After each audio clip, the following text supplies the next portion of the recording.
ஏழு ஜென்ம பாவம் தீரும் இறைவா உனை எண்ண தேவாரம் பாட அந்த ஞானம் வருமே மனம் கொள்ள.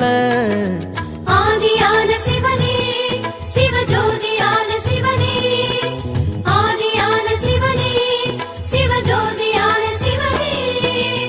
ஏழு ஜென்ம பாவம் தீரும் இறைவா உனை எண்ண தேவாரம் பாட அந்த ஞானம் வருமே மனம் கொள்ள.